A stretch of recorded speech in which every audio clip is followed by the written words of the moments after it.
Fox 2's Ayesha live tonight with more on the family's search for the shooter. Ayesha. Yeah, Jasmine, well, the dad tells me he's absolutely convinced that somebody out there knows something.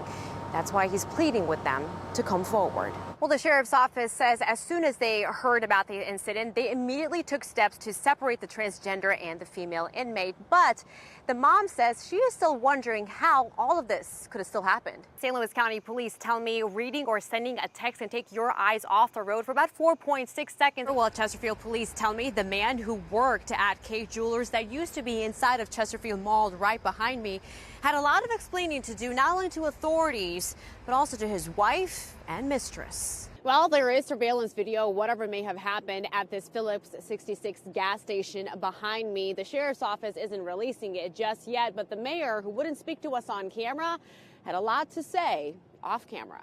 We're here at Wilmore Park, and take a look. All of this trash right in the middle of the parking lot here at the park, which is a common problem in parts of South City that people tell me has to be fixed. Yeah, well, the bust happened along this stretch of South Broadway in South City. Now, it's an area that both police and residents say is marred by the problem for more than 50 years. Well, one of the plaintiffs that's named in this lawsuit is Alderwoman Kara Spencer, who says the city's plan to help pay for renovations at Scottrade Center is not only unconstitutional, but also unfair to taxpayers. Well, I caught up with two lawmakers from Illinois who tell me that while they can't and won't forget what happened, today's game is a reminder that everyone can come together and begin the healing process. I'm inside because it is cold outside, yet I'm still wearing a jacket, so go figure. We're inside of this grocery store here on 21, and I'm told that the stores Just In Case is preparing, so they've got all their ice melts. Well, you had an option tonight. Either you could dine out to show your support, or throw an axe, which I'm going to try without trying to having to embarrass myself on live TV. So let's try this, if I can do this. Officer Ryan O'Connor, I hope you're not watching this.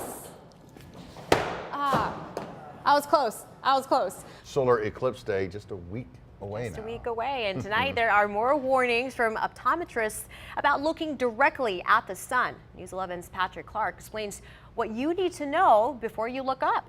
An arrest in connection with an incident where a police officer was dragged. Christopher Davis is charged with assault and resisting or interfering with arrest.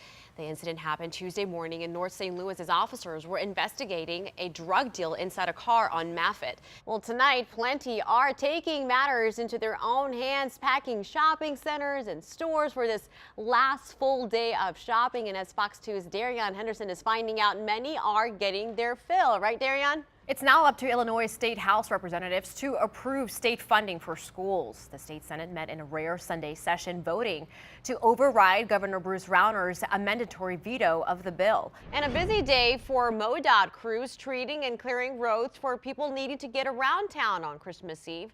Fox 2's Katie Corman with more on the work being done. Literally just got here to the scene. I'm just going to step out of the way and show you that car, that police car that's involved. There is that SUV, St. John Police. Well, we just got to the scene here, but let me sort of set the scene for you and show you what's happening so far behind me. That's where the fire was at the Country Classic Cars.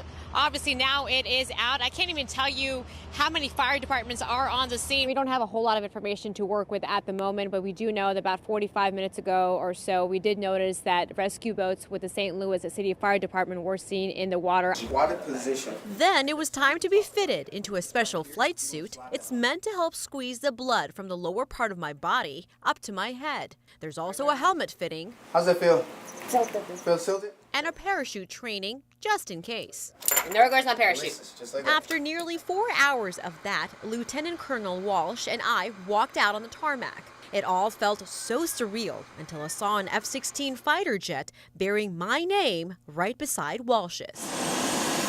I was giddy and a little nervous. But cool doesn't even begin to describe the sensation of being in the air in one of these planes.